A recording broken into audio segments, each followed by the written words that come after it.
श्री कृष्ण भगवान अर्जुन को कहते हैं, अर्जुन, जो पुरुष कर्म के फल को न चाहता हुआ करने योग्य कर्म करता है वह सन्यासी और योगी है, और केवल अग्नि को त्यागने वाला सन्यासी योगी नहीं तथा केवल क्रियाओं को त्यागने वाला भी सन्यासी योगी नहीं। इसलिए अर्जुन, जिसको सन्यास ऐसा कहते हैं उसी को तू योग जान, क्योंकि संकल्पों को न त्यागने वाला कोई भी पुरुष योगी नहीं होता। समतत्व बुद्धि रूप योग में आरूढ़ होने की इच्छा वाले मनशील पुरुष के लिए योग की प्राप्ति में निष्काम भाव से कर्म करना ही हेतु है, और योग रूढ़ हो जाने पर उस योगारूढ़ पुरुष के लिए सर्व संकल्पों का अभाव ही कल्याण में हेतु कहा। जिस काल में न तो इंद्रियों के भोगों में आसक्त होता और न कर्मों ही आसक्त होता, उस काल में सर्व संकल्पों का त्यागी पुरुष योगारूढ़ कहा जाता है। वह योगारूढ़ता कल्याण में हेतु कही है। इसलिए मनुष्य को चाहिए कि अपने द्वारा अपना संसार समुद्र से उद्धार करे और अपने आत्मा को अधोगति में पहुंचाए, क्योंकि वह जीवात्मा आप ही तो अपना मित्र है और आप ही अपना शत्रु है, अर्थात और कोई दूसरा शत्रु या मित्र नहीं है। उस जीवात्मा को तो वह आप ही मित्र है जिस जीवात्मा द्वारा मन और इंद्रियों सहित शरीर जीता हुआ है, और जिसके द्वारा मन और इंद्रियों सहित शरीर नहीं जीता गया है उसका वह आप ही शत्रु है। सुदृढ़ शत्रुता में बताता है कि हे अर्जुन, सर्दी गर्मी और सुख दुख आदि में तथा मान और अपमानों में भी जिसके अंतकरण की वृत्तियां अच्छी प्रकार शांत है अर्थात विकार रहित है, ऐसे स्वाधीन आत्मा वाले पुरुष को ज्ञान में सच्चिदानंद घन परमात्मा सम्यक प्रकार में स्थित है, अर्थात उसके ज्ञान में परमात्मा के सिवा अन्य कुछ है ही नहीं। ज्ञान विज्ञान से तृप्त है, अंतकरण जिसका तथा विकार रहित है, जिस स्थिति जिसकी और अच्छी प्रकार जीती हुई है, इंद्रिया जिसकी समान है, मिट्टी पत्थर और शरण जिसके वह योगी युक्त अर्थात भगवान की प्राप्ति वाला है, ऐसे कहा जाता है। जो पुरुष सुहृद मित्र वैरी उदासीन मध्यस्थ द्वेषी और बंधुगणों तथा धर्मात्माओं और पापियों में भी समान भाव वाला वह अति श्रेष्ठ है। इसलिए उचित है कि जिसका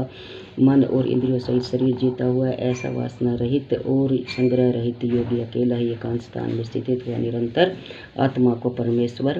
के ध्यान में लगावे। शुद्ध भूमि में कुशा मृगछाला और वस्त्र उपौरित जिसके ऐसे अपने आसनों को न अति ऊंचा और न अति नीचा स्थापन करके और उस आसन पर बैठकर तथा मन को एकाग्र करके चित्त और इंद्रियों की क्रियाओं को वश में किया हुआ अंतकरण की शुद्धि के लिए योग का अभ्यास करे। उसकी विधि इस प्रकार है कि काया सिर और ग्रह को समान और अचल धारण किए हुए दृढ़ होकर अपनी नासिका के अग्रभाग को देखकर अन्य दिशाओं को न देखता हुआ और ब्रह्मचर्य के व्रत में स्थित रहता हुआ भय रहित तथा अच्छे प्रकार शांत अंतकरण वाला और सावधान होकर मन को वश में करके मेरे में लगे हुए चित्त वाला और मेरे प्रायण हुआ स्थित होवे। इस प्रकार आत्मा को निरंतर परमेश्वर स्वरूप में लगाता हुआ स्वाधीन मन वाला योगी मेरे स्थित रूप परमानंद प्रकाश वाली शांति को प्राप्त होता। परंतु हे अर्जुन, वह योग न तो बहुत खाने वाले को सिद्ध होता और न बिल्कुल न खाने वाले को तथा सहन करने वाले के स्वभाव वाले का और न अत्यंत त्यागने वाले का ही सिद्ध होता है। यह दुख का नाश करने वाले योग यथा योग्य आहार और व्यवहार करने वाले तथा कर्मों में यथा योग्य चेष्टा करने वाले तथा अथा यथा योग्य सहन करने तथा जागने वाले को ही सिद्ध होता है। इस प्रकार योग के अभ्यास से अत्यंत वश में किया हुआ चित्त जिस काल में परमात्मा में ही भली प्रकाशित होता है, उस काल में संपूर्ण कामनाओं को सत्ता रहित होकर पुरुष योगी ऐसा कहा जाता है। जिस प्रकार वायु रहित स्थान में स्थित दीपक जलमान नहीं होता है, वैसे ही उपमा परमात्मा के ध्यान में लगे हुए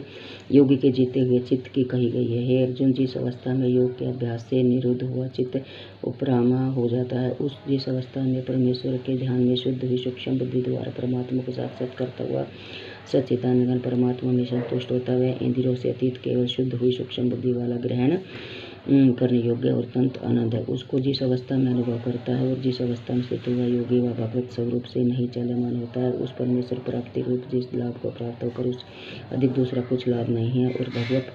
प्राप्ति रूप जिस अवस्था से स्थित हुआ योगी बड़े भारी दुख से भी चलमान नहीं होता है। जो दुख रूप संसार के संयोग से रहित है तथा जिसका नाम योग है, उसको जानना चाहिए। वह योग में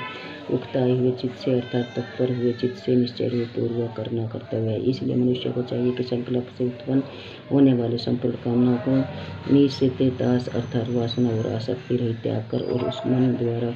इंद्रियों को समुदाय सब ओर से अच्छे प्रकार वश में करके कर्म से अभ्यास करता हुआ धैर्य युक्त चिंतन न करे, परंतु जिसका मन वश में नहीं हुआ हो उसको चाहिए कि वह स्थिति में रहने वाले चंचल मन जिस कारण से निरोध करे, क्योंकि उसका मन अच्छे प्रकार शांत है, जो पाप से रहित है और जिसका जीवन शांत हो गया है। ऐसे इस सच्चिदानंद घन ब्रह्म के साथ एक भाव हुए योगी को अति उत्तम आनंद प्राप्त होता है। वह पाप रहित योगी इस प्रकार निरंतर आत्मा को परमात्मा में लगातार सुख पर परमात्मा की प्राप्ति अनंत आनंद के अनुभव करता है।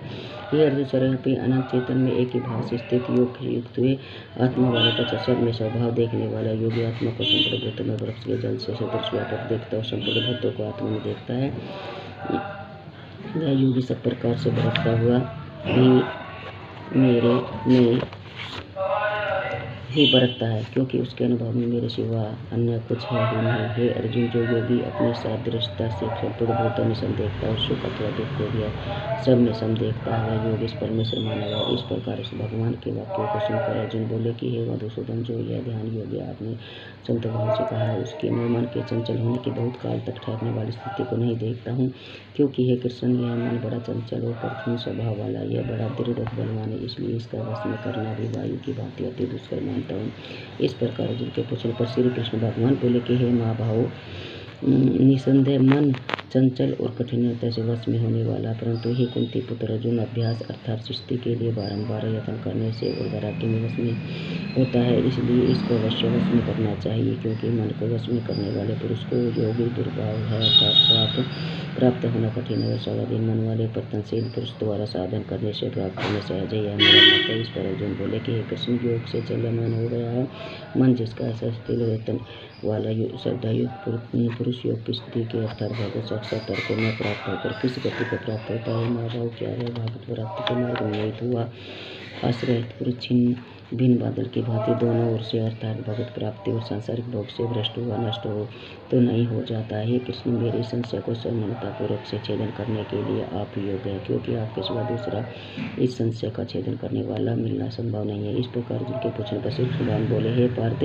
उस पुरुष का न तो इस लोक में न परलोक में ही नाश होता है, क्योंकि हे प्यारे, कोई भी शुभ कर्म करने वाला अर्थात भगवत अर्थ कर्म करने वाला